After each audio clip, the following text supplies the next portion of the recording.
Namo tassa bhagavato arahato samma sambuddhassa.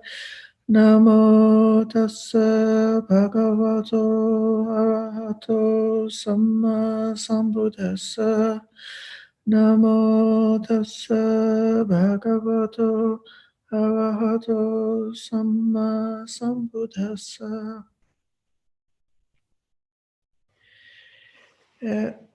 Dear friends, today or this evening, I want to speak about the link up between craving and becoming. I don't want to take it in a philosophical way just yet. Today, I'm trying to focus on the moment-to-moment experience, which we can fairly easily access with mindfulness in daily life. So I'm not necessarily thinking about becoming in terms of rebirth and how we go on from life to life, or what goes on from life to life, but rather thinking about the process that we have right now.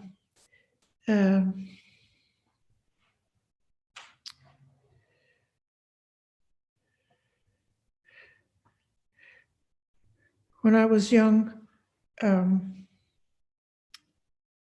my hometown, there was an inspirational youth leader who would get all of these young men from difficult backgrounds and encourage them to have self-esteem. And one of their slogans that they would chant, they would say, "I am somebody. I am somebody." And this was, given with such love and care, and the intention of bringing dignity and respect to those. It was mostly young people, but mostly young men, giving them this kind of dignity and a sense of worthiness. But then at the same time, from the perspective of the Dhamma, we can see that if that training goes too far, how it can have a lot of unintended consequences in terms of taking people to spiritual, psychological dead end.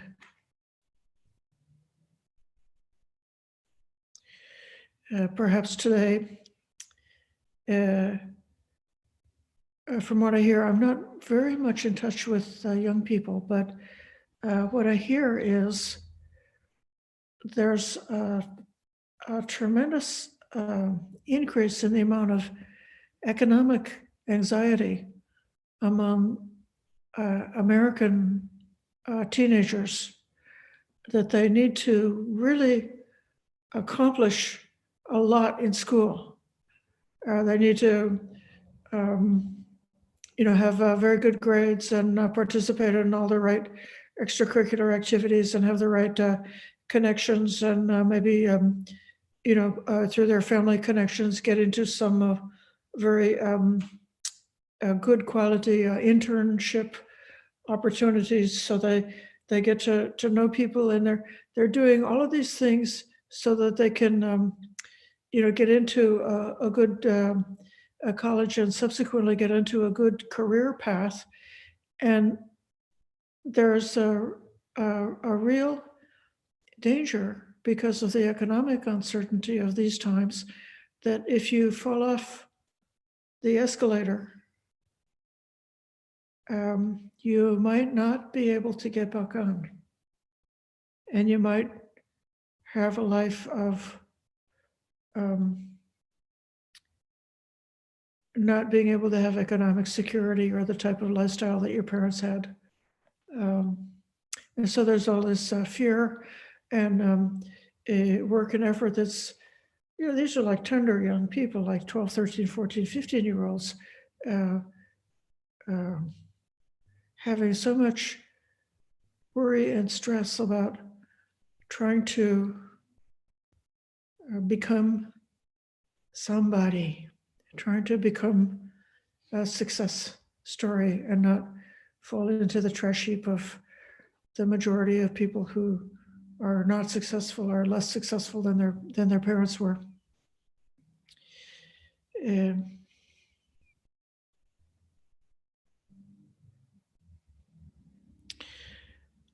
so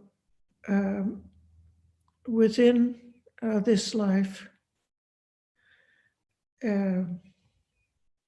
based on our feeling, which gets developed as what we like and dislike, what we want and don't like, want and don't want.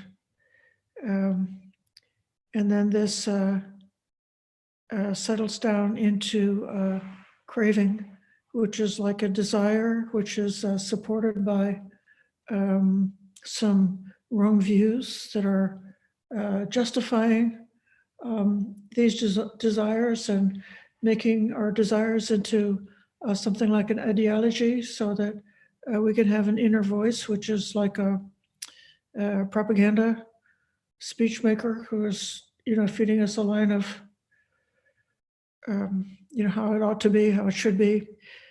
And all of this is taking us away from being able to be authentic to our innermost intuition about what is, where our true happiness lies. Taking us away from being able to be present for what's right in front of us in terms of our experience in the here and now.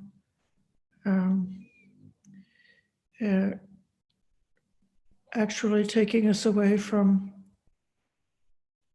the truth and into some kind of a fiction.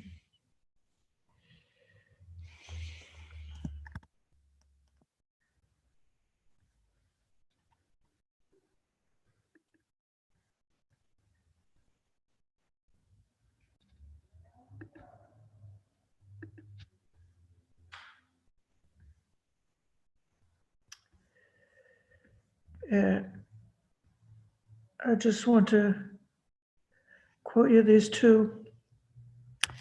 I want to clarify for you what the traditional definition is about this upadana, or this clinging, or this grasping. The definition, which is given in the Vibhanga Sutta. This is 12.2 in the Samyutta Nikaya. It's on the reference list that I gave you.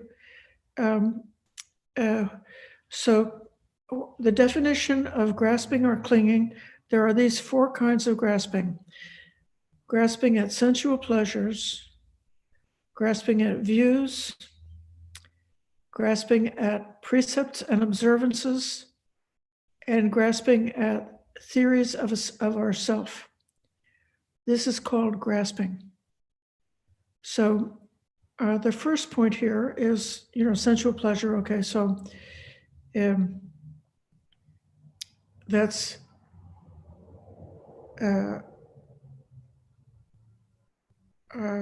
very natural, kind of easy to understand. And then the other three kinds of grasping are getting very intellectual. And this is where, a concept, an intellectual concept is some kind of a representation of reality that we've developed and devised, but it's not synonymous with reality. It should be pointing to reality, but there's a danger that views that these theories and so on can become like not really authentic.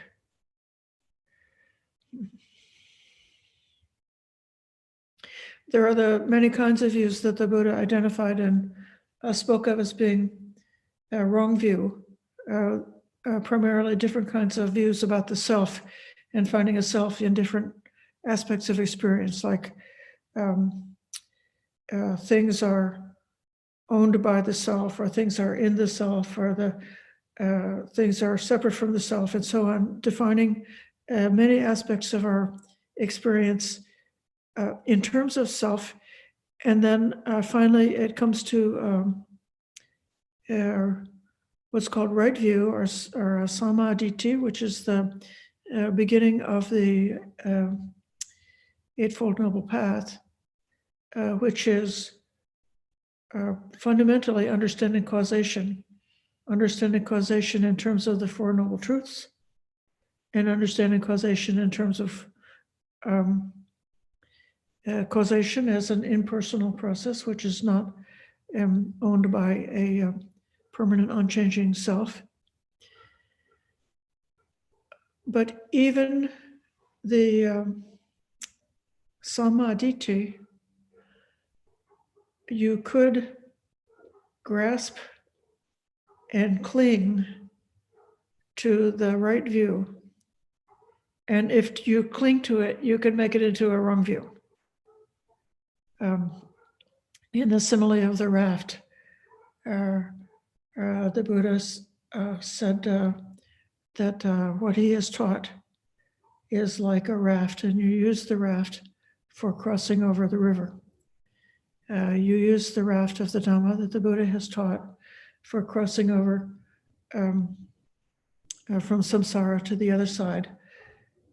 And when you reach the other side, the Buddha said, well, would a person be so grateful to the raft that had carried them safely across the flood that he would strap this raft onto his back and carry it around with him forever? And the answer is no, you wouldn't carry it.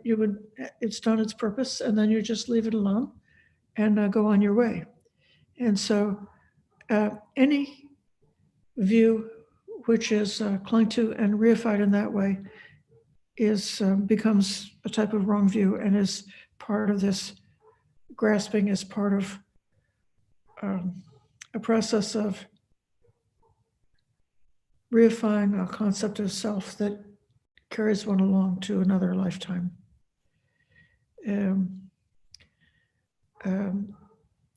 Precepts and observances,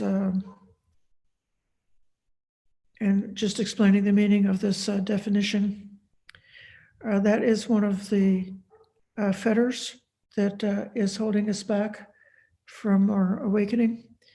It's a fetter that's attachment to precepts and observances is a fetter that is blocking our awakening, and it's one that would be, we get released from that upon our stream entry.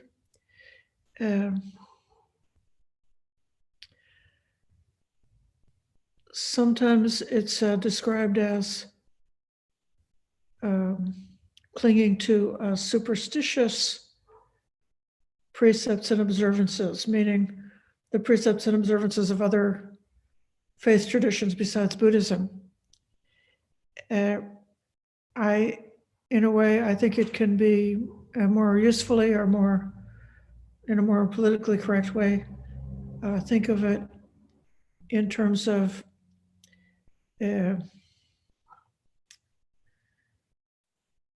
one of our Protestant religions. I don't know if it's Calvinism or what it is, but they felt that people would be gain salvation by their acts. Are you going to get salvation by your deeds or salvation by grace? And if you think that by keeping an excellent sila and observing the formalities of our practice, that is what is going to lead to your liberation, then you've gotten a hold of the wrong end of the snake and it's not going to work for you. You got to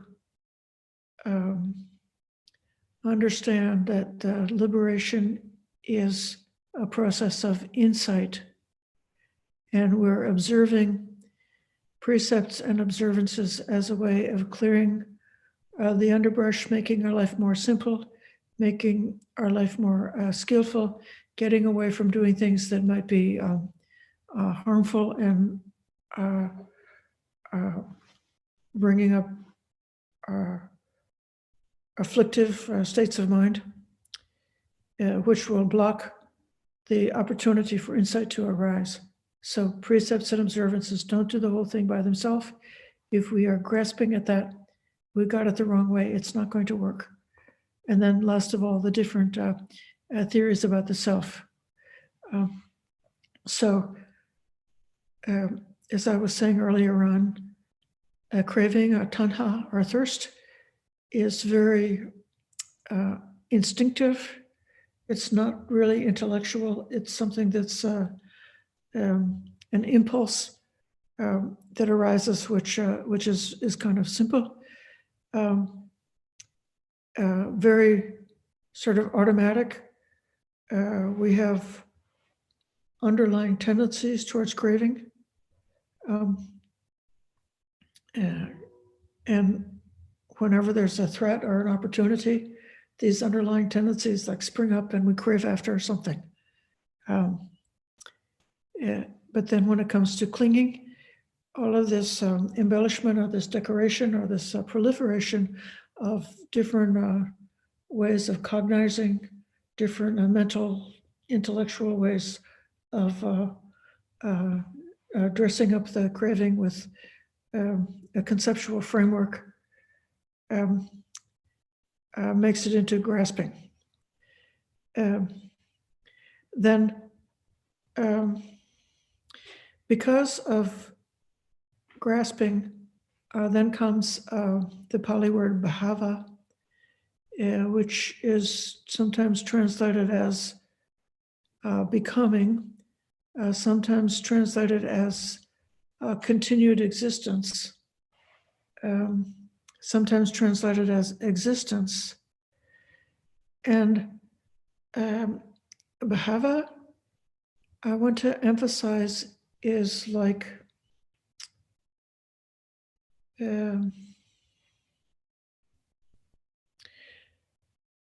habits of the mind are so powerful, and based on how we live and how we practice and how we think, what kinds of thoughts we entertain, what kinds of thoughts we let go of, what kinds of things we cultivate, what kinds of things we don't cultivate, all of that creates habits of the mind, and habits are very powerful, and then habits mature into what type of person you are. So then, like if you said that your actions, your deeds become your character. So if you go out and rob a bank, after you have robbed 2 banks, then you could say you become a thief.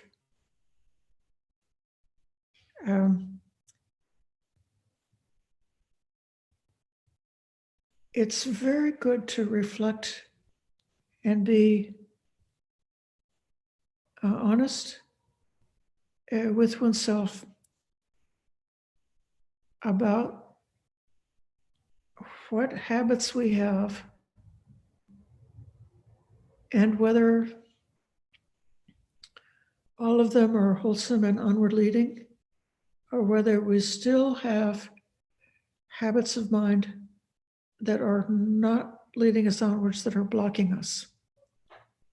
And now, why would we keep a negative habit like that? Well, one reason can be because a naive person would tend to think that they do have a self. And when they do have an ego and so on. And when they encounter the Dhamma and begin to practice the Dhamma, the underlying supports for this delusion of self start to be undermined and broken up. So it's possible then the delusion of self could fall apart. And because of fear,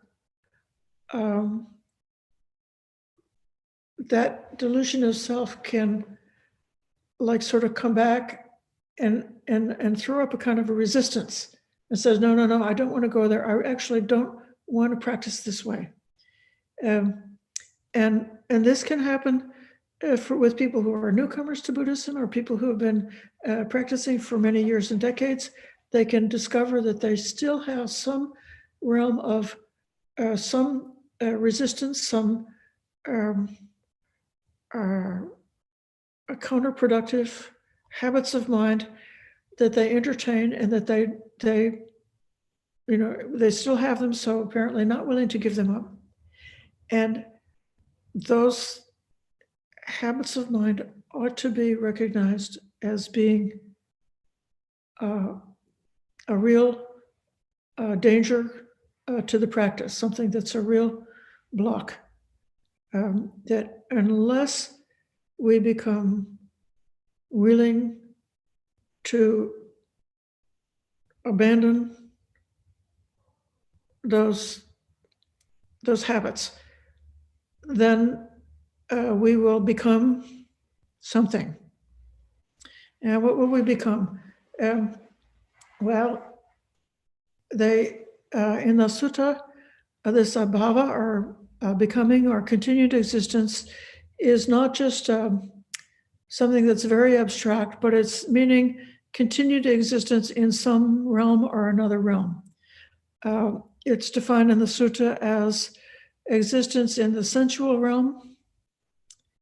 That's the world where people, animals, and earthbound deities are living there in the sensual realm, or else in the realm of luminous form.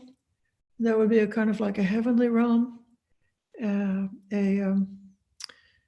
the deities may live, or else in the formless realm, and that would be the realm where somebody who is able to practice the formless meditation, where the mind, the contemplation is able to drop away from being connected to the six sense bases and the perceptions and those things, and the mind is simply contemplating emptiness. So then,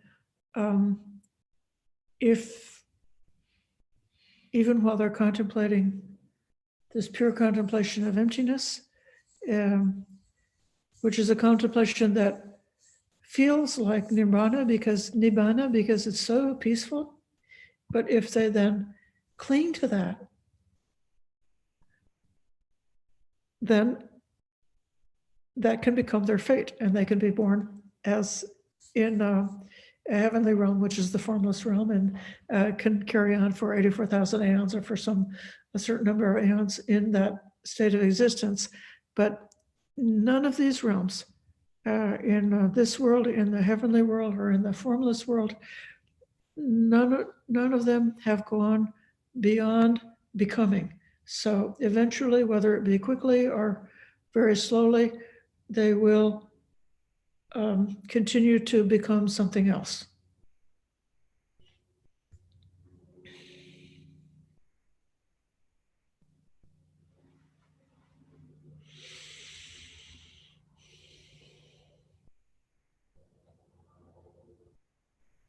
So you can think of becoming in terms of how you identify in this world, um, or you can think of it as how your sense of identity affects the kind of rebirth you take in the next world. Both things are true, and both things are definitely presented in the suttas. So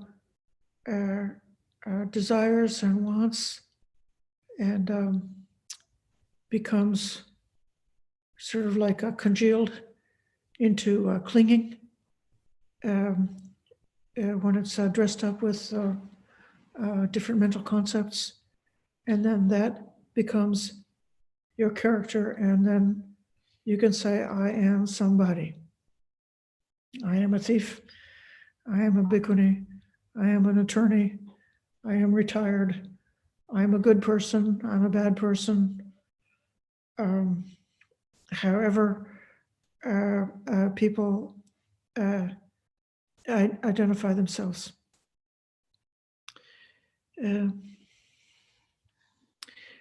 Becoming is definitely associated with the type of karma that produces rebirth in the standard teachings. So if you spend this lifetime striving to become somebody, then you can be for sure that that habit of mind is going to carry on as you go along from this life into another.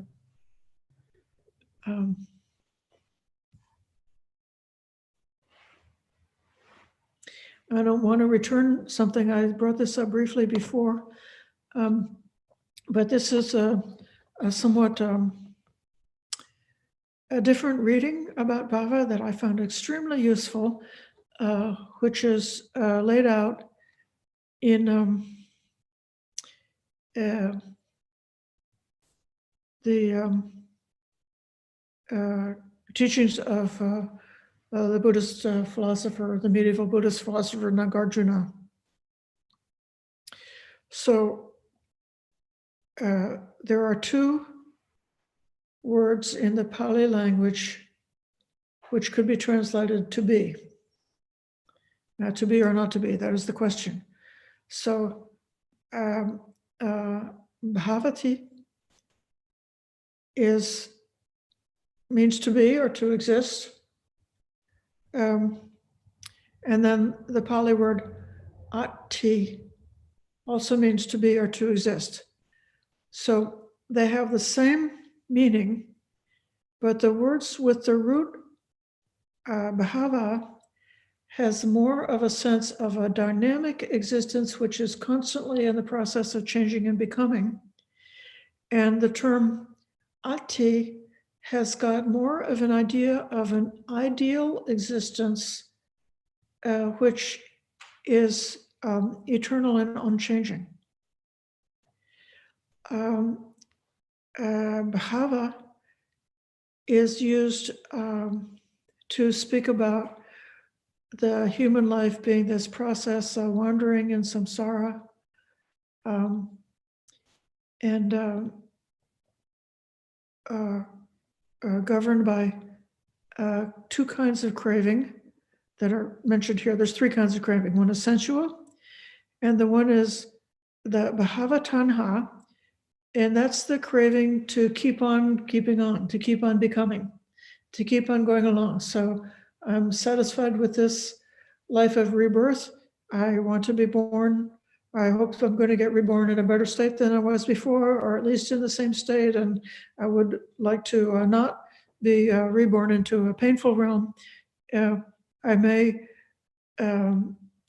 practice a lot of good deeds, meritorious deeds, with the understanding that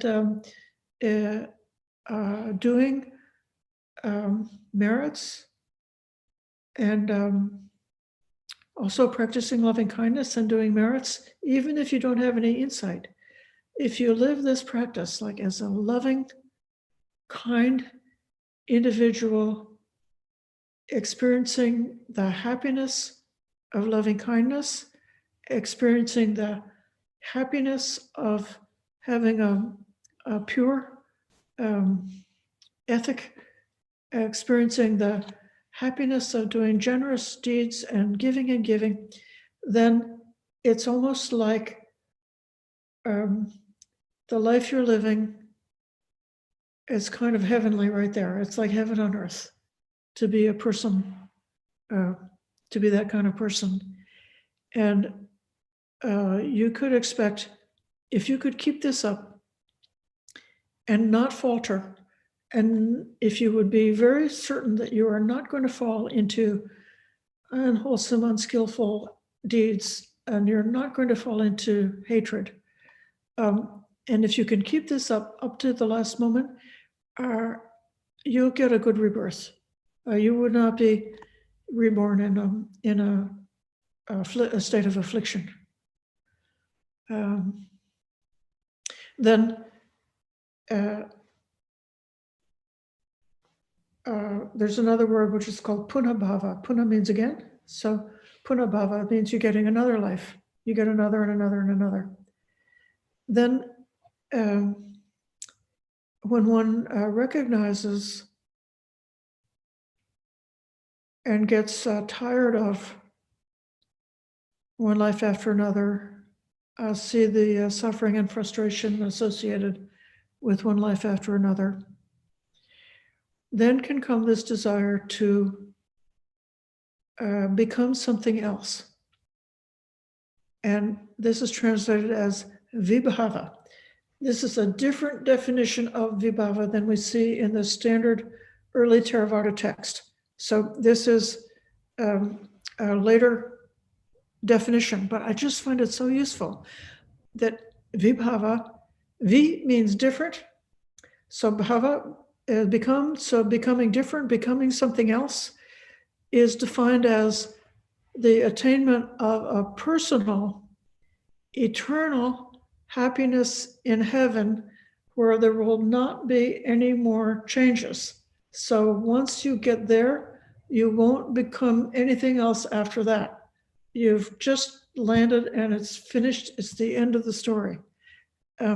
So rather than thinking of vibhava as being a desire for annihilation, this is suggesting think of vibhava as the craving for an eternal, unchanging state of existence, which is heavenly because of the fact that it's unchanging. Unfortunately, we are advised that there is no such state.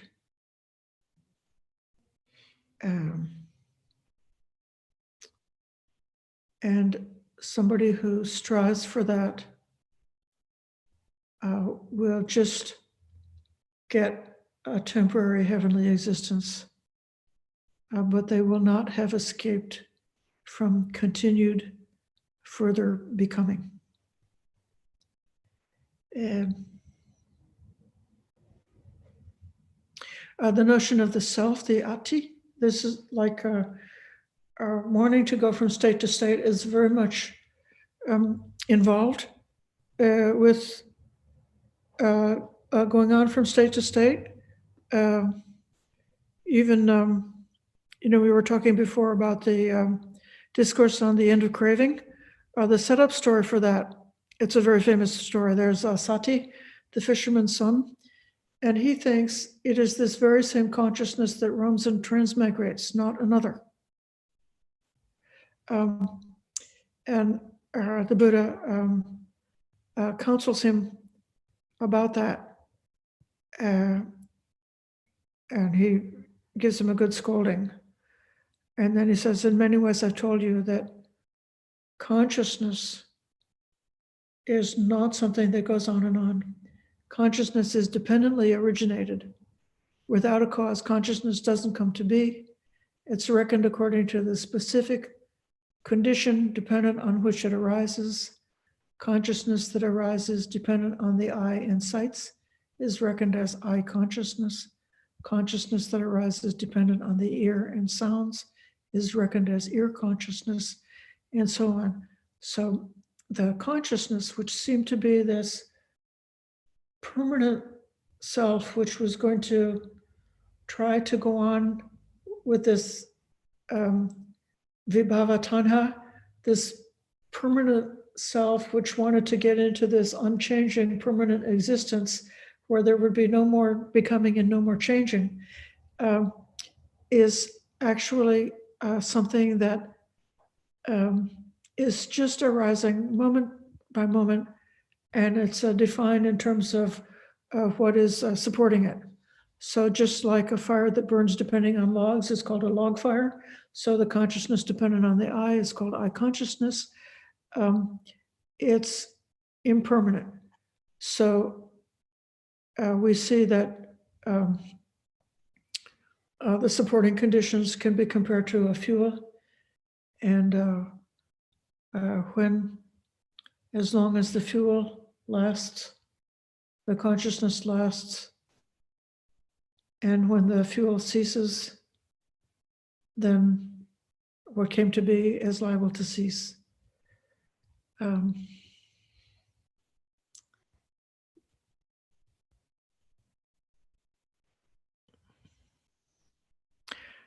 So this bhava is leading us onward to, from state to state, in different realms of existence.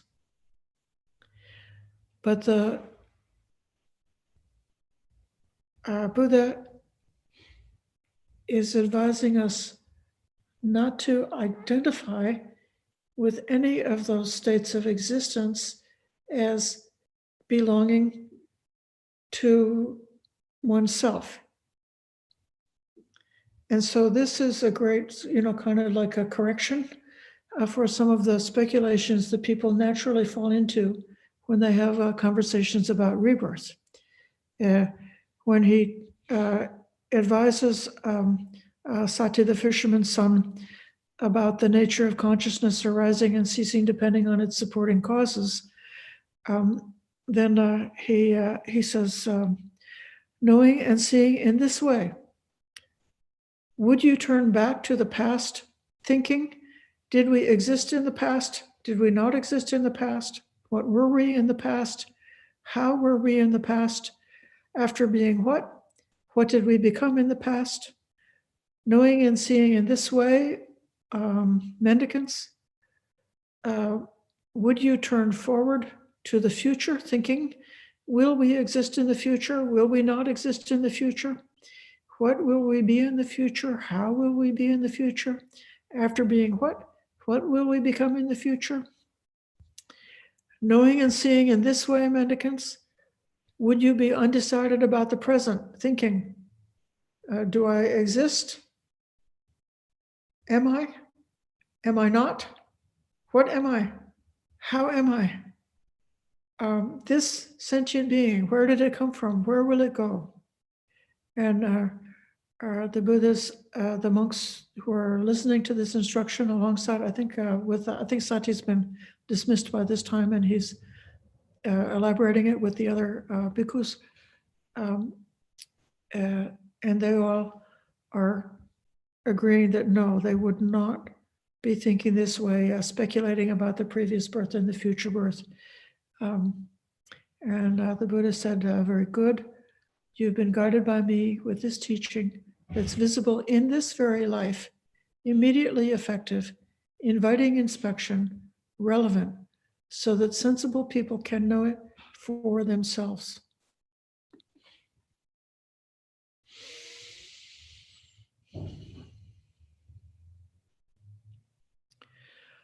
So what I believe is for me,